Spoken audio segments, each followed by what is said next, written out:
Hi hello welcome back to my channel. Summer వచ్చేసిందండి. Summer కోసమని మంచి మంచి డ్రింక్స్ అన్నీ కూడా మనకి కూల్ డ్రింక్స్ అవి ఇవి తాగడానికి చాలామంది ఇష్టపడుతూ ఉంటారు. అలా కాకుండా ఇంట్లోనే మనం జ్యూస్ చేసుకుంటే ఎలా ఉంటుంది అంటారు. దానికోసం అయితే మనకి ఫ్రూట్స్ అండ్ కొన్ని రూట్స్ అయితే సరిపోతుంది. దీనికోసం అయితే బనానా, క్యారెట్, బీట్రూట్, యాపిల్ తీసుకున్నాను. పాలు మీ దగ్గర ఏ పాలు ఉంటే ఆ పాలు తీసుకోండి.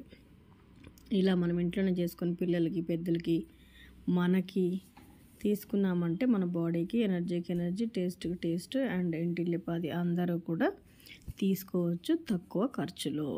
కాబట్టి ముందుగా అయితే వీటన్నిటిని పీల్ ఆఫ్ చేసుకొని ముక్కలుగా కట్ చేసి పెట్టుకుందాం. Carrot, banana, beetroot, Apple and పాలు, కాచి చల్లార్చిన పాలు తీసుకోండి. చల్లగా ఉన్న పాలు మిక్సీలో పోసుకుంటే బాగుంటుంది. లేదు పచ్చిపాలైనా మీరు తాగగలిగితే అవైనా పోసుకోవచ్చు. ఏదైనా ఆరోగ్యమే. కాల్షియం ఎనర్జీకి ఎనర్జీ వస్తుందన్నమాట.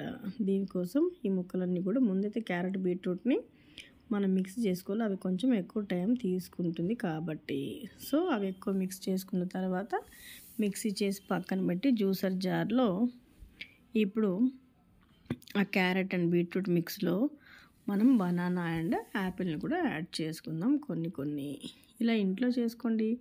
ఎందుకండి బయట అంత ఖర్చుతో మనం 20 to 25, 30, 35 అలా ఒక గ్లాసు జ్యూస్ తీసుకుంటూ ఉంటాము. ఇంకా మనకి హోటల్స్ పెరిగినా కొద్దీ కాస్ట్ పెరుగుతూ ఉంటుందన్నమాట.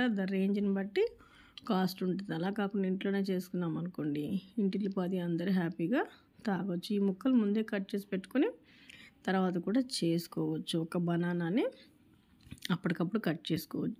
యాపిల్ అయితే కట్ చేసి కొద్దిగా సాల్ట్ వాటర్లో పెట్టారంటే 2 days వరకు ఫ్రెష్గానే ఉంటుంది. ఇలా మనం అన్ని పీసెస్ వేసుకుని మిక్సీ చేసుకున్న తర్వాత ఒక బౌల్ పాలు అంటే ఒక గ్లాస్ పాలు తీసుకొని అవి కూడా మిక్సీలో వేసుకొని మరొకసారి తిప్పేశారంటే జ్యూసర్ జార్లో సూపర్గా మనకి జ్యూస్ రెడీ అయిపోతుంది. మీకు నచ్చితే ఒక లైక్ చేయండి.